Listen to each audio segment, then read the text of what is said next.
Hello friends, welcome to my YouTube channel. તમે ક્યારેય પંજાબી મકાઈનું શાક ટ્રાય કર્યું છે? ખૂબ જ સરસ બને છે. તો ચાલો આપણે રેસીપી શરૂ કરીએ. સૌથી પહેલાં તો અહીંયા મેં આદુ, લસણ, મરચું, ટમેટું અને ડુંગળી આ બધું લઈ લીધું છે. આની આપણે ગ્રેવી કરવાની છે. અમેરિકન મકાઈ છે, ખૂબ મીઠી હોય છે. તેના આપણે દાણા કાઢી અને લઈ લીધા છે અને તેને બાફી લીધા છે. સરસના મકાઈ બાફી અને પછી તેના આ રીતે દાણા છૂટા પાડવાના છે. હવે આપણે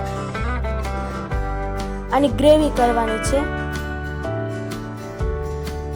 સરસ ગ્રેવી મિક્સર જારમાં આપણે તૈયાર કરી લીધી છે. મકાઈને સાઈડમાં મૂકી દઈશું. સૌથી પહેલા લોયામાં આપણે બટર એડ કરીશું.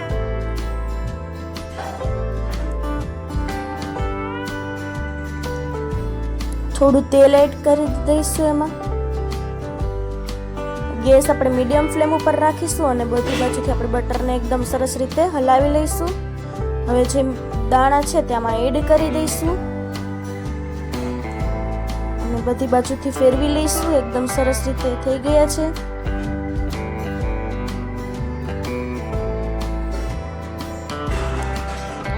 એકદમ સરસ તૈયાર થઈ ગયા છે દાણા. હવે આપણે તેને લોયામાં કાઢી લઈશું.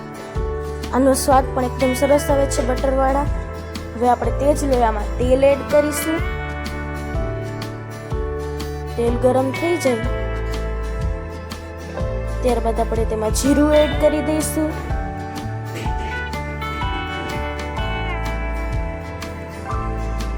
ત્યારબાદ ગ્રેવી એડ કરી દઈશું.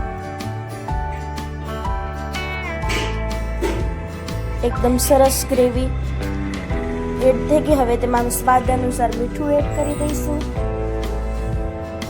ચટણી એડ કરી દઈશું.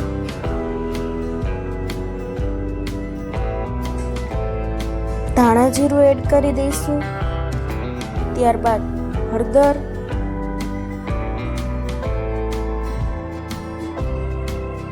થોડો ગરમ મસાલો,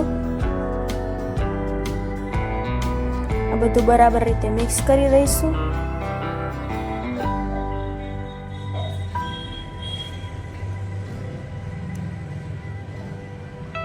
થોડી વાર ઉકળવા દઈશું.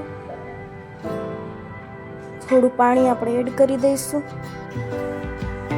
ગ્રેવી વાળું જે મિક્સર જાર હતું તે ધોઈ અને આપણે પાણી એડ કરી દઈશું. એકદમ સરસ આપણે ગ્રેવી ઉકળવા દેવાની છે.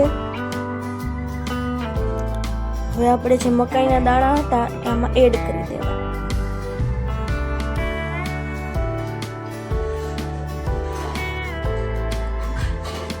બરાબર રીતે બધું જ મિક્સ કરી લેવાનું.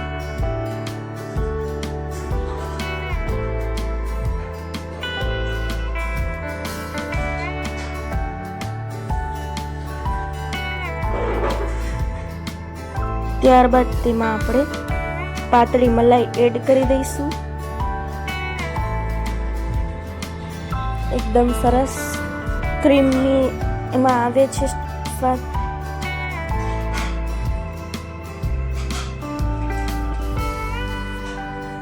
એકદમ સરસ મલાઈ જેવો સ્વાદ આવે છે શાકમાં. આપણે કોથમીર એડ કરી દઈશું અને ગાર્નિશિંગ પણ થઈ ગયું છે. તમે જોઈ શકો છો એકદમ સરસ શાક તૈયાર થઈ ગયું છે.